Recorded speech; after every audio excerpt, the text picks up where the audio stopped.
Quando chegamos em Elbaf, nos é revelado que Nika não é um deus tão bom quanto imaginamos. Ele, além de ser conhecido como o deus do sol e o deus da libertação, também é conhecido como o deus da destruição, porque fez o mundo ser destruído 2 vezes antes, e como Luffy é o novo Nika e apareceu novamente, o mundo será destruído uma 3ª vez. Mas então, se você quer saber sobre tudo isso e muito mais, então fica aqui comigo, que é isso que eu vou te mostrar agora.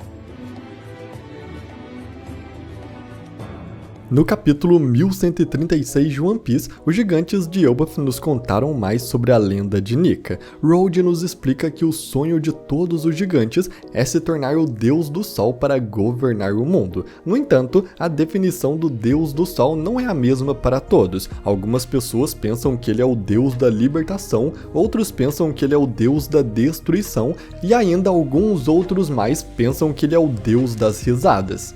E Jarou, o gigante mais antigo de Elbaf, tendo mais de 400 anos, nos diz que não sabe qual é a definição certa, até porque essas lendas vêm de um livro sagrado dos gigantes chamado Harley, mas por ter sido escrito há muito tempo atrás, a sua linguagem antiga não pode ser muito bem traduzida nos tempos atuais, o que acaba criando diferentes traduções e diferentes interpretações. Mas por mais que Jarou não tenha certeza quem realmente é Nika, por outro lado, ele sabe que Nika aparece toda vez que o mundo se prepara para mudar significativamente, gerando medo nos corações dos maiores líderes do mundo. O próprio confronto entre o Rei Harold e Loki poderia estar ligado ao Deus do Sol e a eterna questão para os gigantes para saber qual deles será o libertador ou o destruidor. Como dito por Jarou, Loki também queria ser Nika, mas ele acabou acreditando em um Nika destruidor, o que faz do seu objetivo destruir o mundo inteiro, assim como ele acredita que Nika fez no passado. E temos logo em sequência uma visão diferente sendo a do Kuma, que já vê Nika como um deus libertador e a esperança de todos os escravos. Outro detalhe muito interessante é que a representação de Nika feita por Jarou não carrega uma lança como a que já tínhamos visto, mas sim uma espada e um escudo. O que realmente o faz parecer muito mais com um guerreiro, ainda mais quando lembramos que Luffy no Coliseu Corrida se fantasiou de gladiador e possuía exatamente uma espada e um escudo. Com isso, percebemos que essa silhueta no seu todo é bastante diferente do que aquela descrita por Usopp. Mas por que isso acontece? E bom, o meu palpite é que esta é uma nova pista que leva ao que vem se repetindo desde o início do mundo, antes mesmo de Joy Boy existir. O verdadeiro Nika, aquele que deu a origem de toda essa lenda. Ele existiu há vários séculos antes da história do século perdido, e Joy Boy herdou seus poderes, assim como Luffy herdou muitos dos poderes de Joy Boy. E muito provavelmente, aquela imagem de Nika mostrada no capítulo 1018 por Usopp representa na verdade o primeiro Nika da história, o que é indicado por sua roupa mais simples.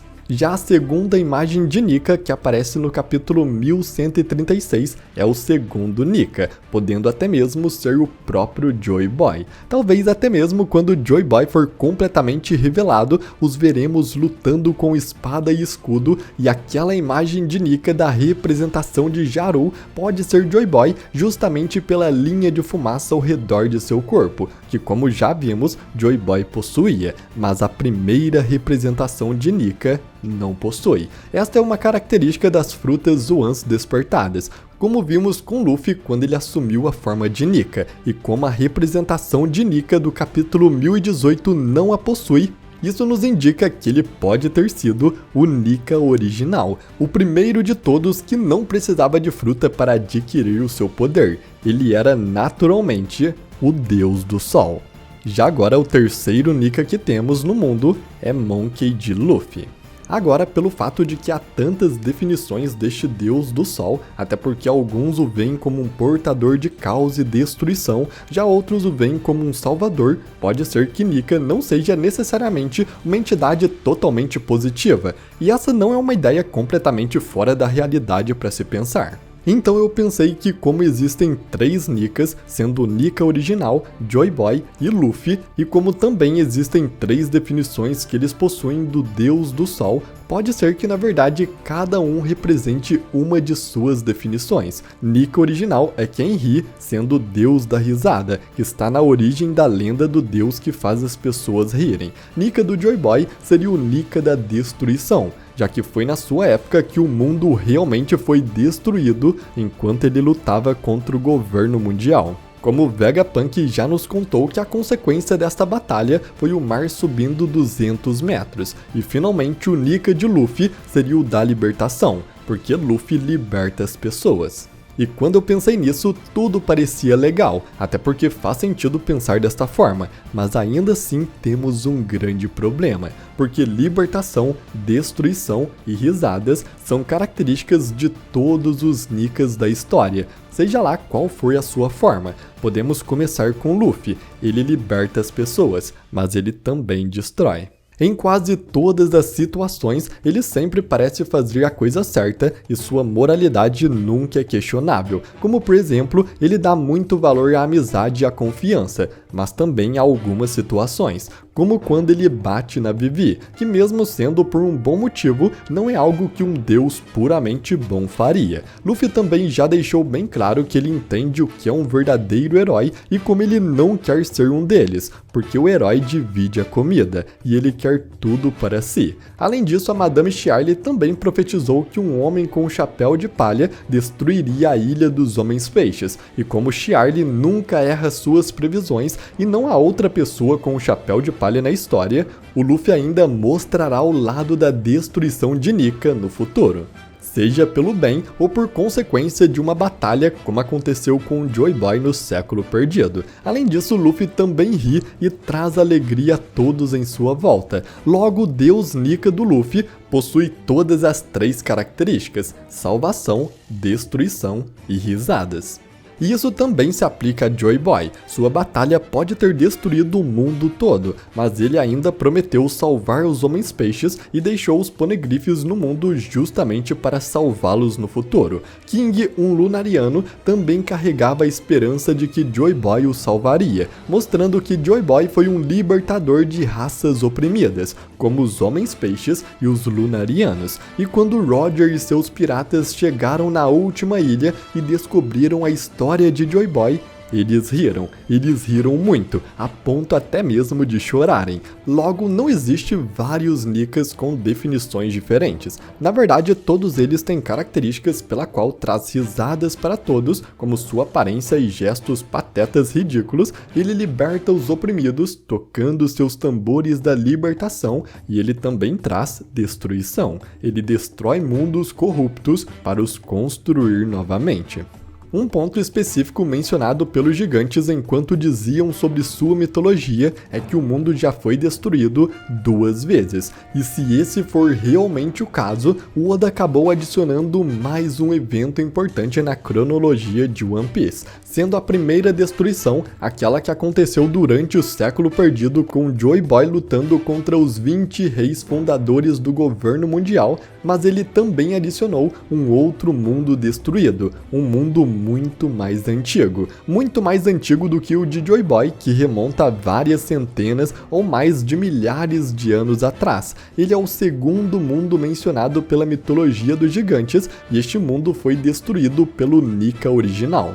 Não foi o Luffy, nem foi o Joy Boy, mas o verdadeiro Nika, o verdadeiro Deus do Sol de velhos tempos. Mas bom, o que realmente significa destruição mundial no universo de One Piece? É muito mais uma metáfora do que algo literal. O mundo não é fisicamente destruído e o planeta não explode. Não é o fim físico do mundo, é o fim da ordem, é o fim das leis e regras estabelecidas. A destruição do mundo é uma renovação total. Se tomarmos Dragon por exemplo, ele pode querer destruir o mundo anulando o governo mundial, que são considerados os criadores do mundo, e ele quer fazer isso para que a corrupção seja apagada para trazer um novo mundo de paz e prosperidade.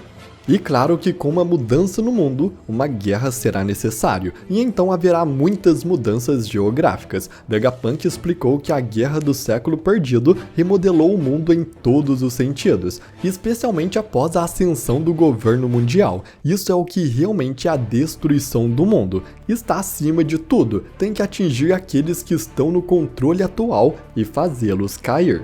Agora, com isso em mente, dá pra entender melhor por que e como Luffy poderia destruir o mundo, mas de uma forma que proporcionasse uma paz universal, longe de ser um apocalipse final qualquer. É isso que Joy Boy também gostaria de realizar, mas ele falhou na realidade. Esta é a coalizão dos 20 reis que destruiu o mundo, derrubando o antigo reino próspero, criando assim uma era de sofrimento e miséria. E mesmo antes, no passado ainda mais distante, aquele que destruiu o mundo antes de Joy Boy era Nika, o deus do sol original, o mais verdadeiro dos Nikas que viveu muito antes. Ele viveu num mundo onde o mal reinava e, despertado para lutar, ele destruiu as fundações deste mundo corrupto, criando uma era de paz que durou vários séculos.